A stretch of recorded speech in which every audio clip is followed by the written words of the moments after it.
And then is before Christmas the hope with Doak, and is that Ross will be better than you thought at the moment?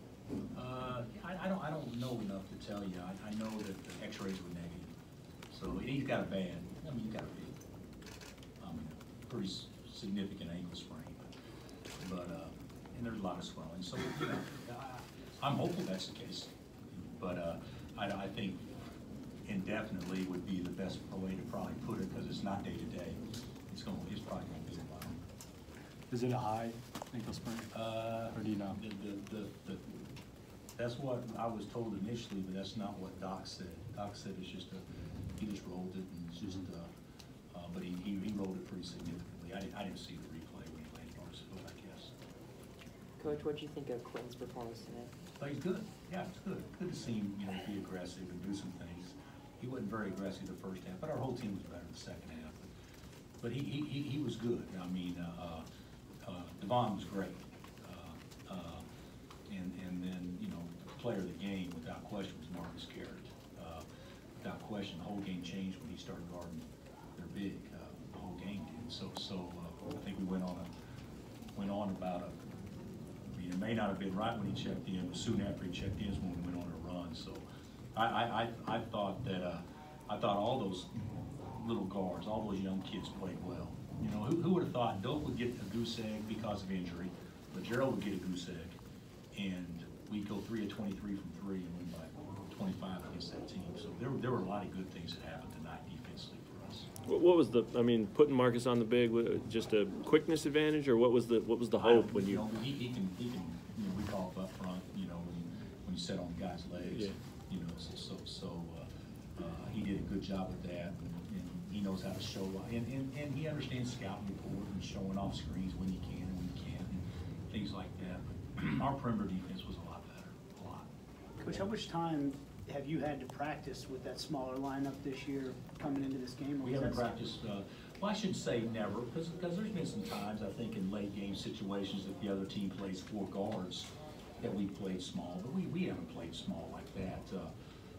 And you can understand why. It's, Doak and Diedrich are both, healthy and not in foul trouble. We're better off having them in the game, but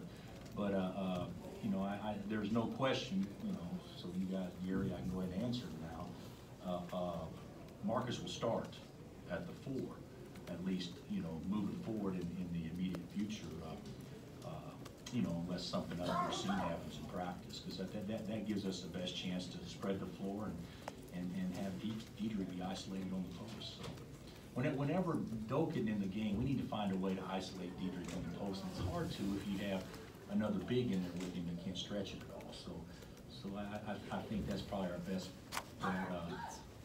offensively, and then defensively we'll be better except rebounding, and obviously we didn't do a good job of that at all tonight.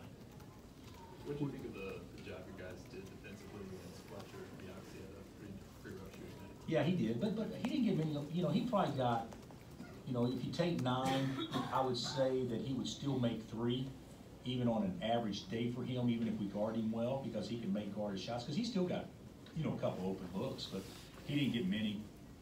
But the job we did on their 3 perimeter, they're 1 for 17.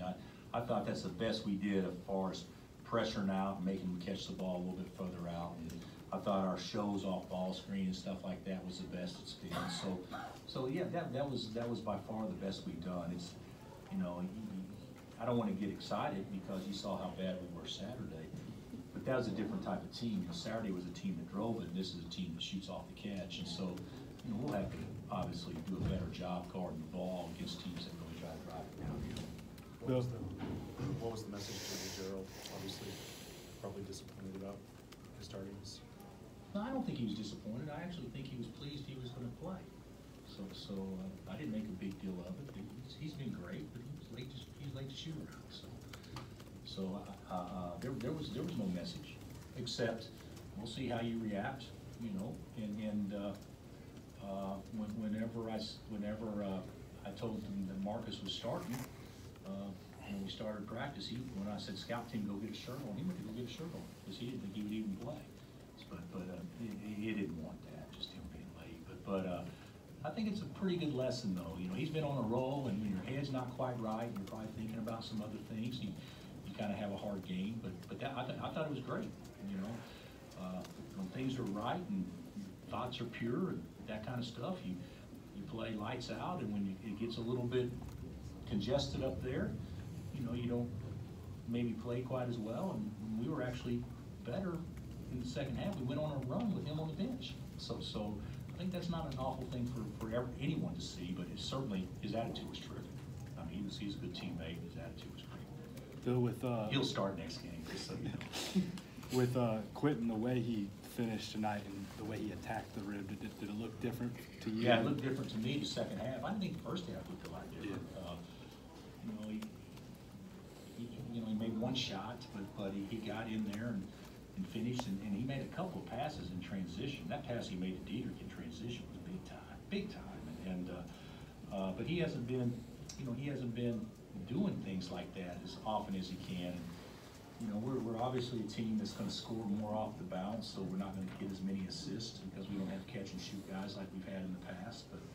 But I thought Devon and he and Marcus and Charlie and those guys, I thought they did a good job of getting downhill and forcing help. So I thought there were some good things. Quentin's been passive. You've talked about that, but any chance that's partly just deferring to LeGerald as hot as he's been? I mean,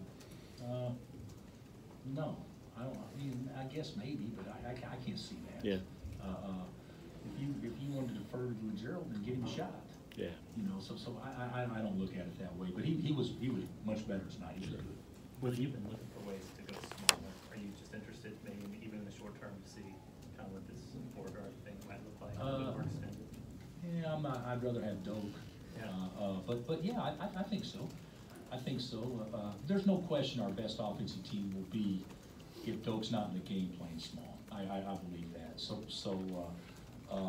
if Diedrich's in the game, so because you got to have somebody we can throw it to, so yeah, we can practice that way more and hopefully get better at it before we play Saturday. Do you think it'll help your guys be better drivers just because there will be more opportunities, maybe particularly the young guys, not Dodson? Yeah, maybe. You know, but still though, you got to be able to make a shot to be able to, you know, stretch it. So we've gone from 9 to a 12 as far as made threes other than LeGerald the last 6 games. So you know, obviously we can certainly improve on that. What do you expect from David here at this point? Well, I thought David was pretty good. Yeah. You know, he had the dunk to start, and then he had a dunk and fumbled it, and he ended up scoring. And he missed an uncontested layup because he just gets sped up. I just think he needs some reps. But I told him in the locker room his role is going to totally change now because he's going to have to guard a heavy guy. You know, I don't know how many teams will have a heavy guy between now and the Doak comes back. He's going to get a chance to play with minutes. The rebounding, how do you deal with that without you, Doak? Well, you know, Doak hadn't been a great rebounder, but we just got to scrap more. You know, where they hurt us on the glass was the first. I could be wrong, but I think the first 4 or 5 minutes of the second half, they got like 5 or 6 offensive rebounds during that stretch. I didn't think Diedrich was active. I didn't think KJ was, and you know, it's long shots, long rebounds, and we were fortunate that they missed some shots after they got offensive rebound opportunities. But we'll work on that. You know, we've actually been a pretty good rebounding team to date. But certainly we're going to have to be better than what we were tonight. All right, thanks, Coach. Thanks, Coach.